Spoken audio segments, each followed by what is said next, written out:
Hello students, good morning all of you. कैसे हैं आप सभी? उम्मीद करती हूँ कि आप अपने घर पर अच्छे होंगे और अपनी पढ़ाई में जुटे हुए होंगे। देखो बेटा, पढ़ना बहुत ज़रूरी है। पढ़ोगे तो जल्दी से गवर्नमेंट जॉब लग जाओगे, कामयाब हो जाओगे, आपका फ्यूचर ब्राइट होगा। अगर नहीं पढ़ोगे तो गवर्नमेंट जॉब नहीं मिलेगी। देखो, बिना पढ़ाई के कुछ नहीं है, कोई किसी की इज्जत नहीं करता बिना पढ़ाई के। और जो बच्चा मन लगाकर पढ़ता है, गवर्नमेंट जॉब लग जाता है, सब उसकी इज्जत करते हैं। समाज में भी उसकी इज्जत होती है, घर वाले भी उसकी इज्जत करते हैं। तो बेटा, मन लगाकर पढ़ाई किया करो, ठीक है? चलो पढ़ना स्टार्ट करते हैं। हम अचीवमेंट टेस्ट के बारे में पढ़ रहे थे और 3 स्टेप हमने पढ़ लिए थे। आज हम पढ़ेंगे आइटम एनालिसिस। आइटम एनालिसिस क्या होता है, इसके बारे में आज हम डिस्कस करेंगे। देखो, item analysis is a statistical technique which is used for selecting and rejecting the items of a test on the basis of their difficulty, value and discriminative power. Item analysis is a statistical technique. Item analysis एक type की technique है which is used for selecting and rejecting the items of the test. इसका प्रयोग हम test के item को select और reject करने के लिए करते हैं। किस आधार पर हम सेलेक्ट और रिजेक्ट करते हैं? On the basis of their difficulty, value and discriminative power. Question के डिफ़िकल्टी, वैल्यू और डिस्क्रिमिनेशन पावर के बेस पर हम टेस्ट के आइटम को यानी कि क्वेश्चन को सिलेक्ट और रिजेक्ट करते हैं। तो यह है आइटम एनालिसिस, एक टाइप की टेक्निक। इसका प्रयोग क्वेश्चन को बेहतर बनाने के लिए किया जाता है, यानी कि टेस्ट हमारा उत्तम से उत्तम हो, इसलिए इस टेक्निक का उपयोग किया जाता है। इस टेक्निक के थ्रू हम अपने आइटम्स को सिलेक्ट और रिजेक्ट करते हैं, ठीक है, क्वेश्चन की यानी कि आइटम्स की डिफ़िकल्टी, वैल्यू और डिस्क्रिमिनेटिव पावर के आधार पर।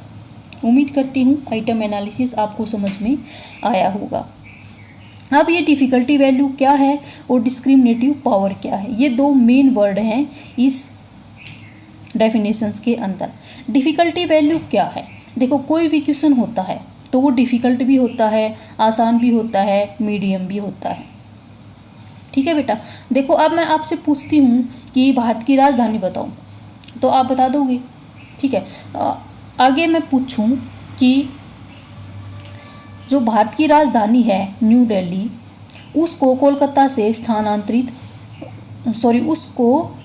से दिल्ली कब स्थानांतरित किया गया था? तो क्वेश्चन थोड़ा डिफिकल्ट हो गया।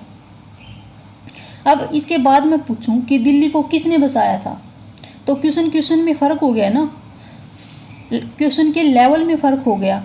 तो एक तो क्वेश्चन ये था कि भारत की राजधानी, ये तो वेरी इजी क्वेश्चन है, सभी बता देंगे। एक ये मैं पूछूं कि नई दिल्ली को किसने बसाया था, तो क्वेश्चन का लेवल देखा जाता है। तो इसी को हम क्या कहते हैं? Difficulty level. क्वेश्चन कितना आसान है, कितना ईजी है, मीडियम है, क्या है, तो ये होती है क्वेश्चन की डिफ़िकल्टी वैल्यू यानी कि डिफ़िकल्टी लेवल, उसका डिफ़िकल्टी स्तर।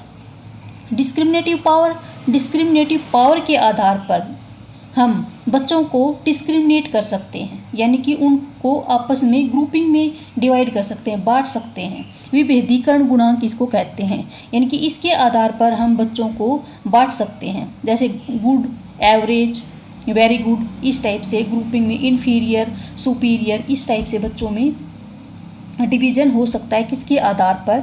डिस्क्रिमिनेटिव पावर के आधार पर। इन दोनों को हम आगे डिटेल से स्टडी करेंगे। तो ये था आइटम एनालिसिस। अब आइटम एनालिसिस की ज़रूरत हमें क्यों पड़ी, इसके बारे में हम पढ़ेंगे। Why do item analysis, why to do item analysis, यानी कि हम आइटम एनालिसिस क्यों करते हैं। ये जो आइटम एनालिसिस है ना, अचीवमेंट टेस्ट में मेन है और डिफ़िकल्ट भी है। सब बच्चों को ये समझ में नहीं आता, काफ़ी लोग इसमें कंफ्यूज रहते हैं लेट तक। तो देखो बच्चों, ये समझने का टॉपिक है, इसको ध्यान से समझना।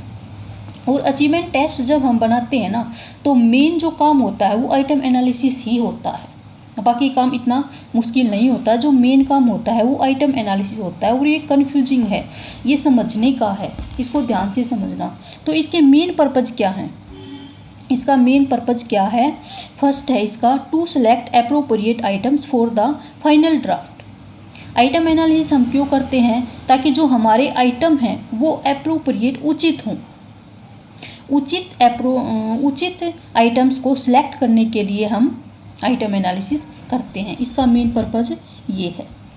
इसके बाद to do modification to be made in some of the items.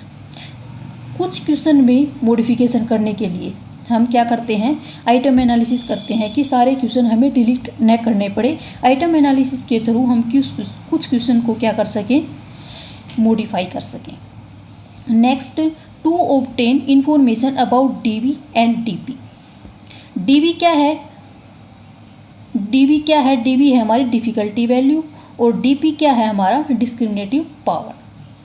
तो आइटम एनालिसिस के थ्रू हमें प्रत्येक क्वेश्चन की डीवी और डीपी के बारे में पता चलता है। DV difficulty value, DP discriminative power, इन दोनों के बारे में भी हमें पता चलता है, क्योंकि आइटम एनालिसिस के थ्रू हम प्रत्येक क्वेश्चन की डीवी और डिफ़िकल्टी वैल्यू और डिस्क्रिमिनेटिव पावर निकालते हैं। जैसे हम एग्जाम्पल के तौर पर एक क्वेश्चनेयर ले रहे थे, तो जिसमें हमारे 125 क्वेश्चन बचे हुए थे। तो आइटम एनालिसिस हमें 125 क्वेश्चन का करना है। हमें प्रत्येक क्वेश्चन की डीवी निकालनी है और प्रत्येक क्वेश्चन की डीपी निकालनी है। उसके बाद हम क्वेश्चन को सिलेक्ट और रिजेक्ट करेंगे, उसके बाद हमारा फाइनल ड्राफ्ट बनेगा। नेक्स्ट है टू मेक गुड टेस्ट। इसका मेन पर्पज़ क्या है? कि हमारा जो टेस्ट है वो गुड बने, वो उत्तम से उत्तम बने, इसलिए जो हम ड्राफ्ट बनाते हैं प्रत्येक क्वेश्चन का आइटम एनालिसिस किया जाता है। ठीक है बच्चों, ये इसके थे purpose. To select appropriate items, to do modification to be made in some of the items, to obtain information about DV and DP और टू मेक गुड टेस्ट। अब आइटम एनालिसिस हम करते क्या क्या है, क्या क्या स्टेप्स इसमें फॉलो करने पड़ते हैं आइटम एनालिसिस करने के लिए।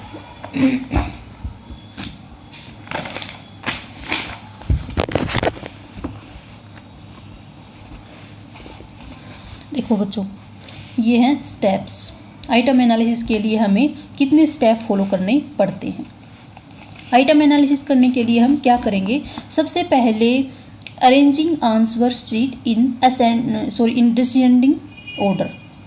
Arranging answer sheet in descending order. Descending order के बारे में आपको पता होगा, घटता क्रम होता है, ठीक है, और असेंडिंग ऑर्डर जैसे कि बढ़ता क्रम होता है। तो हमारे पास जो हमारी आंसर शीट है उसको डिसेंडिंग ऑर्डर में लगा लेंगे। जैसे हमने 100 बच्चों के ऊपर फाइनल ट्राई आउट करना था, तो हमने मान लो 100 बच्चों के ऊपर फाइनल ट्राई आउट किया, ठीक है, उनको चेक कर लिया, स्कोर ले लिए, और सभी स्कोर्स को हमने क्या कर लिया? डिसेंडिंग ऑर्डर में लगा लिया, यानी कि घटते क्रम में। सबसे पहले जिस बच्चे के बीच सबसे ज़्यादा मार्क्स आए थे वो लिख लिए। जैसे मान लो किसी के 99 आए, फिर 98, 97, 78, 50, इस प्रकार से हमने डिसेंडिंग ऑर्डर में सारे स्कोर्स लगा लिए।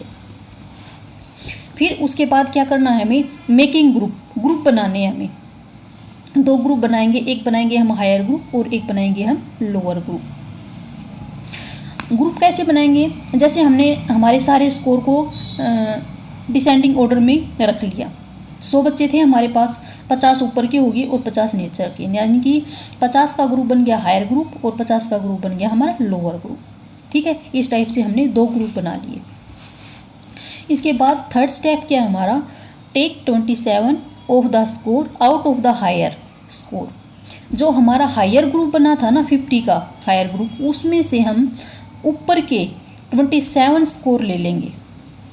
27 स्कोर उसमें से ऊपर वाले जो 27 आए थे वो ले लेंगे, और नीचे के 27 of the score falling at bottom, जो नीचे वाला ग्रुप था यानी कि लोअर ग्रुप था, उसमें से भी हम 27 ले लेंगे। ठीक है, इसके बाद हम निकालेंगे डिफ़िकल्टी वैल्यू, और उसके बाद डिफ़िकल्टी वैल्यू निकालने के लिए ये फॉर्मूला फॉलो करना पड़ेगा, और उसके बाद हम निकाल लेंगे डिस्क्रिमिनेटिव पावर। उसके लिए हमें ये फॉर्मूला निकालना पड़ेगा, यानी कि यूज करना पड़ेगा। ठीक है बच्चों, इस प्रकार से होता है आइटम एनालिसिस। ये 5 स्टेप हमें फॉलो करने पड़ेंगे और इसके बारे में हम नेक्स्ट वीडियो में पढ़ेंगे। उम्मीद करती हूँ ये आपको अच्छे से समझ में आया होगा। इस वीडियो को आप 2-3 बार देखना, समझना। ये मुश्किल टॉपिक है। ठीक है बच्चों, ओके, थैंक यू।